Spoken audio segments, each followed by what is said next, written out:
student at Vancouver Community College. I'm here at the Kelowna Airport and I want to talk to you about digital storytelling at 30,000 feet. Did you hear me? I didn't think so. It's kind of hard to project from 30,000 feet. So I thought we should talk about digital storytelling from 450 feet above sea level. There is a metric ton of info coming at us all the time. And as you probably already know, we use narrative pretty regularly just to make sense of the world. Think about the last time you chatted with your friend or showed them a video of your day. It's a way that we cope with overload and get the heebie-jeebies out of our guts so we can move on, just tell our story and move on. And because we already tell stories all day long, there's not a lot of explanation required for students. So, what is a digital story exactly? Digital stories are a little bit like a Swiss Army knife in that they have to be multimodal. So, that means there should be a lot of different things mixed in there, mixed media to be exact. There should be photographs, live footage, maybe there are some hand drawn images or static screens with text on them. But students have to mix that up a little bit. So, the story should be short. Some of my sources say the story can be 10 minutes. I think that's a little long. I would say the story should be about 2 to 5 minutes. The content should have a specific focus, and there should be a dramatic arc, just like any good story has. The content should be, or can be, emotional and personal to the creator. It doesn't have to be truthful. I thought this was a really neat idea and could be taken in a lot of different directions. So hopefully you think about assigning digital stories in your classes.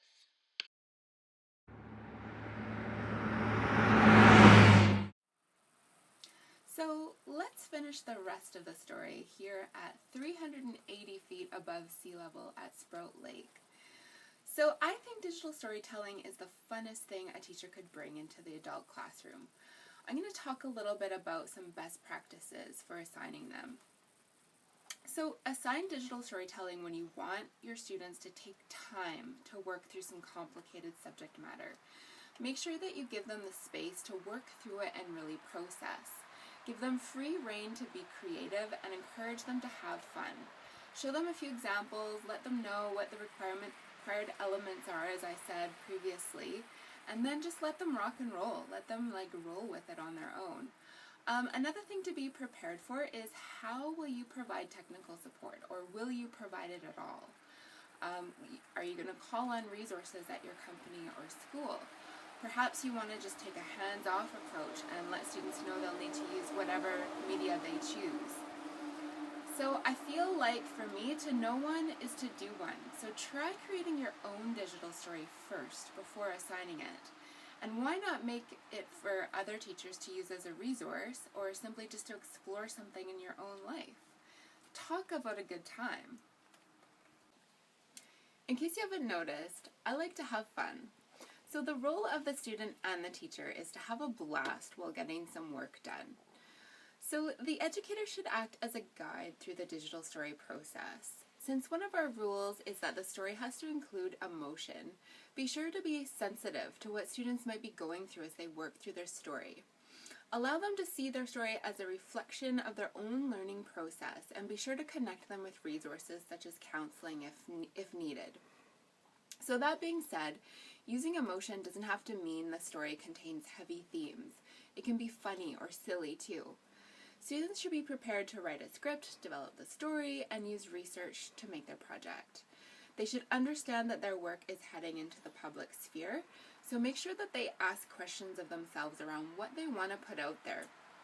And they should also be informed about privacy settings on the various software they'll use, and privacy considerations in general. Students should reflect on their work and think about how they got to where they ended up. Some benefits of using digital storytelling in the classroom is that students get to grow some new neural pathways by learning how to use different kinds of media to share their story. I would say that this is true especially for adult learners like me who aren't digital natives. Also, it's super fun. Have I mentioned that? Students get to experience what it's like to be a writer, editor, filmmaker, and actor. I'm kind of enjoying being an actor. And on the flip side, some downsides to digital storytelling is that it can be so overwhelming playing a lot of those kinds of roles.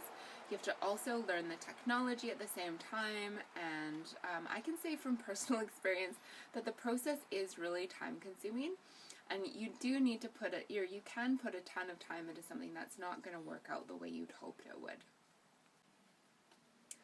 Wow, our time together sure has flown by. I hope you enjoyed it as much as I have. Maybe I'll see you around town. Bye!